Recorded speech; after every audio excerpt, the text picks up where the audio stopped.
Good afternoon and thank you for joining us for today's edition of Channel 1 Lunchtime News with me, Richard Munga, as we get to update you on the latest, not only locally, we also have some continental news as well as international news, and as always, some sports updates are coming your way. Our sign language interpreter this afternoon is Byron Abuli. Now, to get the bulletin started off with our top story, whereby police are investigating an incident in which two grade 3 learners from Nyatuoni Primary School in South Mugirango allegedly drowned.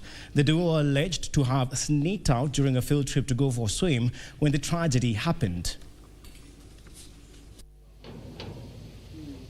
Tragedy hit the Nyatuoni Primary School in South Mugirango after a learning trip turned sour when two students took a detour to go swimming at Riveria Santa next to the school. Local divers tried to come to their rescue, but one was already dead and the other one succumbed to injuries later. Nikapata mwalimu anatoka kwa mto mbio akielekea shule. Kunifika ndio akaniuliza, wewe ni mwogeleaji? Nikamwambia hapana, si mwogeleaji. Kukimbia hapa kuangalia kupata wanafunzi wametumbukia kwa mazini. Sasa hiyo harakati ya kuingia kuwasaidia hapo ndani tukashindwa la kufanya. Kifika shule kuna vijana wawili wajitokeza. Who dive normal dive in this mto. Hata ndio walisaidia kutoa hiyo mili mbili. Walitoa Samuel Okondo akiwa hai 12 years. Then thereafter wakarudia Ezekia.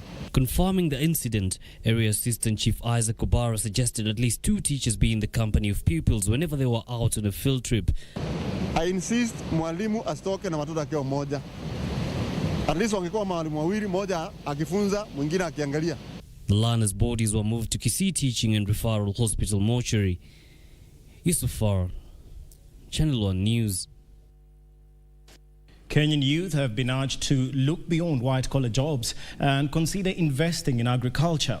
Water and Irrigation Cabinet Secretary Cecily Kariuki says it is important that young people embrace farming as a viable source of income to help tackle the problem of joblessness. The project, dubbed MURAGUA Bulk Water Project, involves construction of 15. Speaking in Tharaka Nithi County while on an inspection tour of development projects, the Cabinet Secretary urged the youth to take advantage of investments injecting into the agricultural sector. Mambo ya ulevi na vilevia zingine itashuka chini kama vijana wataingilia kazi ya kuwafaidi. Kwa hivyo hii project tuseme pia iko na social and economic benefits to the people living here. Mandizi iko na faida kubwa sana kwetu, especially sisi vijana. Mimi sijaandikwa, nilitafuta kazi nikakosa, nikaamua sasa nitapanda mandizi. Hizi mandizi nimepanda 2019 mwezi ya 10, tarehe 17 and 18. Na kusema ukweli mandizi inapatia mtu pesa. Kariuki said the national government has set aside funds for various irrigation and sewage projects in Tharaka Nithi County. Wakati tunamalizia huu mradi na kupeana kwa mikono ya wakulima yenyewe ndio wajipeleke mbele, tutakuwa tumeweka shilingi bilioni 1.3 ambayo itafaidi wakulima kiwango kimepita 6,000. Tharaka Nithi Governor Muthomi Njoki said the ongoing partnership between the 2 levels of government will go a long way in spurring development in the region. It is a very powered delegation. For us as a county government, ni kuwakaribisha na also to give them the commitment that we'll work with them, because of that, at the end of the day, when these projects are done, they are usually handed over to the wananchi, and the county government also plays a very big role in ensuring that they help them in maintenance and management for the future.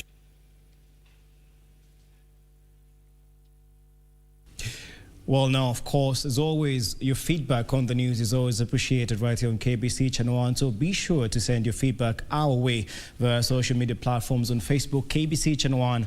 Same goes for Twitter. Twitter is at KBC Channel 1. And you can also tweet me directly at Munga Mbatia. And just a reminder, Just to digress a bit, of course, KBC Channel 1, your true sports partner, will be bringing you the match between Kenya's Harambee Stars and South Sudanese team, that is Bright Stars, at 3 p.m. The match will be live on KBC Channel 1 from 3 p.m. from the Nyayo National Stadium. Well, be sure to stay tuned in for that.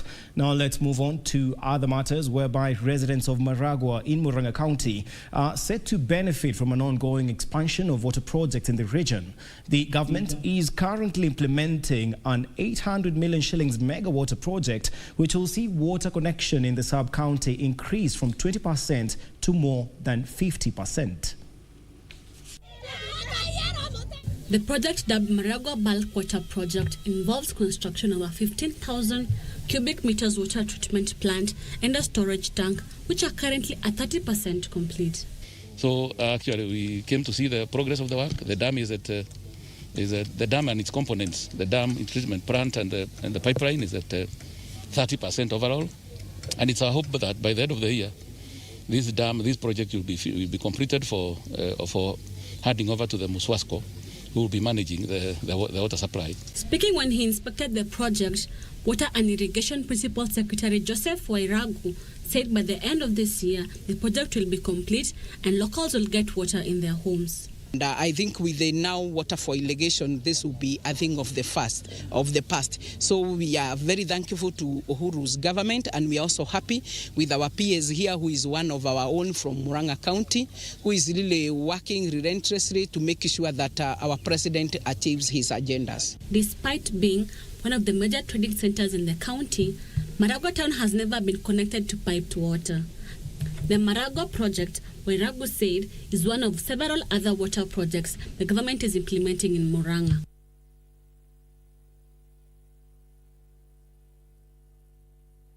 Now, a family in Matasia Ngong is appealing to all wishers to help them raise 804,000 shillings to secure the release of their daughter from the Kenyatta National Hospital. Sharon Orogoro suffers from leukemia and was discharged on 5th of March, but is unable to leave the hospital until her family clears the huge bill. Kezia Wangare says her 12-year-old daughter developed leukemia after she was assaulted by a man and left for dead by the roadside. Kisa walimtoa akamtupa nje. Juu waliona ni kama amekufa. Wakamtoa kwa gate, wakamtupa nje. Vile walimtupa nje, watu wa Samaria wema wakasikia mtoto akikohoa akiwa ametupwa hapo nje. Wakapiga nduru. Vile walipiga nduru, juu mtoto wangu hakuwa anapatikana, nilikuwa nimetoka Kamagera, nikasikia nduru. Vile nilienda kuangalia, nilipata ni mtoto wangu. Luckily, good Samaritans helped the girl, but not before the damage was done. Sharon developed severe anemia as a result, and it quickly progressed to leukemia. Alipoenda Sharon alibleed sana. Kutoka Nairobi nilitumwa Bagathi. Ibagathi ya serikali. Nikatoka hapo nikapewa Rivaro Kenyatta. Kupewa Rivaro, Sharon alipimwa. Bagathi alisema kuna severe anemia. Vile alisema kuna severe anemia, wakarudi wakampima tena, wakamfanyia bone marrow, wakasema kuna leukemia ya damu. Kutoka hapo Sharon amekuwa hospitali. Sharon was discharged on March 5th, but her mother says she has been barred from leaving the hospital until medical bills amounting to 804,000 shillings are paid. Ni dai 800, 300. Ni 800 and something thousand. Alafu kuna chemo bado ndalipa cash. Bado kuna chemotherapy. Na moja inakuanga kuna 9,500, kuna 1,000, tuseme inafika 13,000, inalingana ni chemo gani. Kezia is appealing to well-wishers to come to her aid and help her offset the bills, as well as cater for chemotherapy that her daughter still has to undergo. Donations can be sent to Kezia's phone number 0794325639 or account number 0730179206037. For Channel 1 News, I'm Wanjiro Chege. Of course, to all wishers who would be willing to assist Sharon to clear her hospital bill, 804,000 shillings. Once again, let me repeat that number. You can send your donation via the mobile phone number 0794 325639 over M-Pesa account number 0730 179 206037. And now let's move on to other matters whereby the youth have been urged to be wary of politicians who are out to use them to sow division in the country. Speaking during a medical camp organized in Juja, Dr. Joseph Gashui says youth must strive to vet leaders before voting them into office. Elsewhere, the church has been urged to speak in one voice and shepherd the country towards a peaceful electioneering period.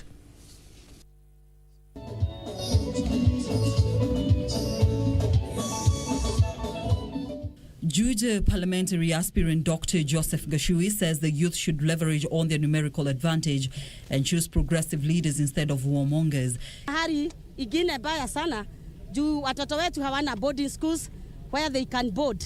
Ile ingine ni hospitali.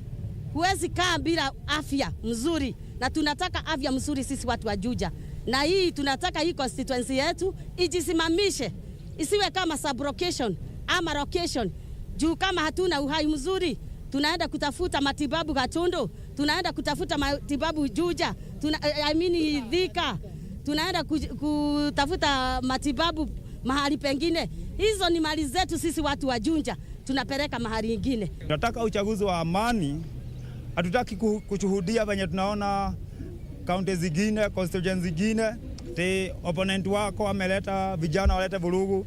Vijana laudi tumekataa kutumiwa vibaya. Gashui was speaking during a medical camp in Juja constituency. Najua kwa sasa tunakumbwa na wave ya 3 ya COVID. Kumaanisha watu ambao wangekuja kushirikiana nasi katika kupiga kampeni hizo wako katika hatari. Na kwa hivyo msimamo huo ni mzuri sana. Wacha watu wapige kisiasa, lakini siasa isiwe inatishia maisha ya Wakenya wenzetu. Meanwhile, a section of members of the clergy drawn from 47 counties are calling on church leadership to stop indulging in divisive politics and instead focus on preaching unity of purpose for the country's cohesiveness. Mwongozo unafaa kupeanwa na kanisa, sio wanasiasa. Lakini sababu kanisa haliko pamoja, wanasiasa ndio wanaongoza. Lakini tunaamini ya kwamba kipindi hiki wakati huu kanisa litarudi mahali pake na litakuwa linashauri serikali vile ambavyo inafaa kufanya. Speaking during a 2-day revival congress meeting held in Kitengela, the clergy said the church's commercial engagement in politics is compromising its position.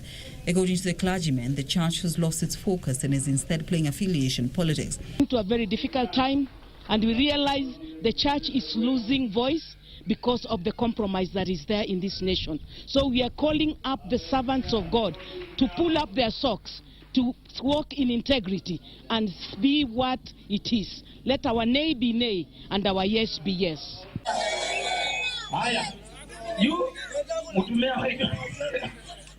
Finally, the Machakos by-election campaigns continue to intensify, with the Wiper Party leader Kalonzo Musyoka drumming up support for Agnes Kavindu. Flanked by ANC party leader Musalia Mudavadi, Moses Wetangula and Makueni Senator Mutula Kilonzo, the leaders urge residents of Machakos to vote wisely. Sheria kikatiba lazima Machakos iwe na senator at any one time. Na sisi tunaunga mkono ndugu yetu Stephen Kalonzo Musyoka. Mungu alichukua wabunge wetu 3. Wangu yule napigia kura kule Kabuchai, kule Matungu na hapa Machakos. Wa Kabuchai alikuwa wa Ford Kenya, wa Matungu alikuwa wa ANC, wa hapa alikuwa wenu kwa chama ingine, lakini hii ni ngome ya white. Sawa. Kalonzo amekuja na timu hii yote kule kwangu, akabless majimbo tukashinda. Matungu akabless na Mlindo tukashinda. Sasa mtihani ni kwenu. Weta amepita, Musalia amepita, Kalonzo naye je? Caroline Kamau reporting for Channel 1 Lunchtime News. Over 3,000 families living in informal settlements in Nakuru County have been resettled and issued with title deeds under the Kenya Informal Settlement Improvement Project. The first phase of the program that ends in a month has benefited 7 settlements through upgraded infrastructure, provision of water as well as electricity.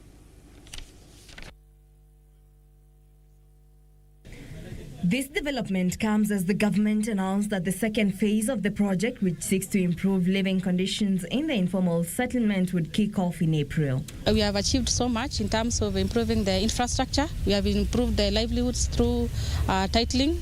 We have also done a lot of community sensitization. While handing over the last batch of the title deeds to Nakuru County after the completion of the planning and surveying of the settlements, project officers stated that a total number of 4,309 titles were to be processed for the 7 settlements in the county.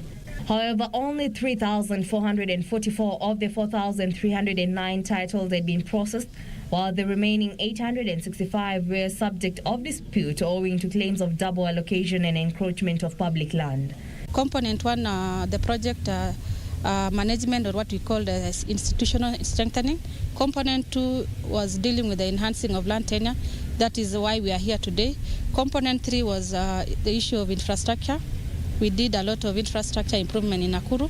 And component 4 is the issue of planning for urban growth. Chief Officer for Land in the county, Judy Lea Waihenya, lauded the exercise, saying it had complemented the ongoing titling program by the county government. To take advantage of the titling program, and as a department, we are taking advantage of grants like that of KISIP so that we are able to ensure our residents have titles throughout the county. Waihenya added that the county, with the support of the national government, had processed a total of over 70,000 title deeds in the last 2 years. Target of 100,000 titles within 2 years. So far, we have issued over 70,000, and in our registries, we have over 20,000. The Registrar of Land in Naivasha, Philip Odida, expressed concern over an increase in land disputes in the sub-county, adding that the ongoing titling program would help resolve the issue. Areas that benefited under the survey include Kasarani, Elbagon A, Isli Elbagon, Keringet, Kuresoi South, Crater Lake, and Konga Sis. Reporting for Channel 1 News, I'm Jackie Wambiru. Well, thank you, Jackie Wambiru, for that report. And that story, of course, takes us to a fast break here, right here at KBC Channel 1's Lunchtime News. Always remember to send us your feedback on the news via our social media platforms on Facebook and Twitter at KBC Channel 1. You can also send your feedback on the news to me through my personal Twitter handle, that is at Munga_Mbatia. Well, more news coming your way, in a short while, so see you shortly.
Well, now, thank you for once again joining us for Channel 1's Lunchtime News.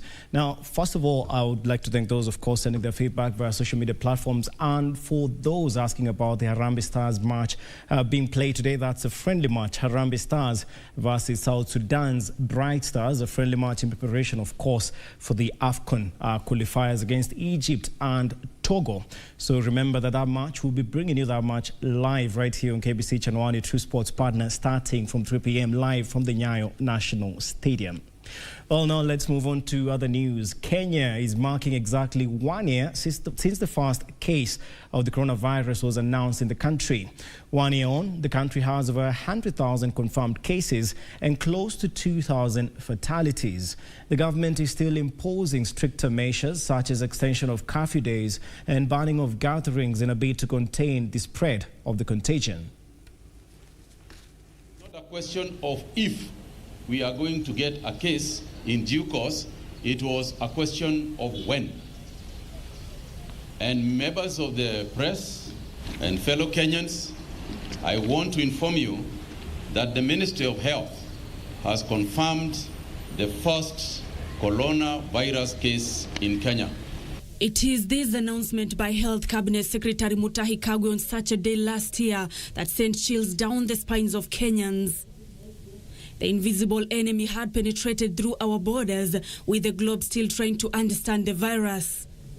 Since then, Kenya has been battling the virus, and as at Friday, there were 111,935 cases confirmed. Further, the number of patients who have died in the past 1 year stood at 1,901. The number of ICU admissions and the positivity rate also on the rise. It is for this reason that during his 14th address to the nation, President Uhuru Kenyatta extended the nationwide curfew for 60 days, banned political gatherings, and directed that burials and cremations be conducted within 72 hours of confirmation of death. Sio kwa sababu ya kuzuia wenzetu kumon wale ambao wamepoteza, lakini ni kuzuia wengine wasiende matanga, wajipate kwa shida, na hao pia tuwapoteze juu ya wale ambao walienda kuzika. 1 year on, Kenya has managed to expand the isolation facilities and equip them to handle critical cases. Further, the country has rolled out vaccination against the disease, with health workers given priority. Nancy Okware, Channel 1 News. Still on matters, COVID-19, a section of players in the hotel industry has urged the government to concede at them in the ongoing inoculation of essential service providers. The hoteliers have argued that the service industry remains a key contributor to the country's economy, hence the need to protect players from the COVID-19 pandemic. The economic effects of COVID-19 continue to be felt across the country. One of the hardest hits is the hotel industry. Empty seat is what welcomes you to this hotel in KBC County. The proprietor says business is not good. The taxes had been reduced a little bit, but right now they have gone back to normal. But still the income is going down. But at the same time, the taxes have gone up, so that one is hurting us so badly. To mitigate the effects of COVID-19, Marube says a vaccine for players in the industry will be a good start. If the government can be able to find a way so it can give us vaccination. Also, there is the issue of mask. If the government can be able to supply us. The ongoing vaccination drive is targeting frontline workers in the health sector, education and security. For Channel 1 News, I'm Sarafina Robbie. Also, the county government of ISIOLO has rolled out the COVID-19 vaccination drive, targeting healthcare workers and support staff in all facilities within the county. The county executive committee member in charge of health, Wario Galma, says the first phase targets to vaccinate 1,500 health workers. After receiving 1,500 doses of the Oxford AstraZeneca vaccine from the Ministry of Health, the county of ISIOLO kicked off the vaccination drive for its health workers.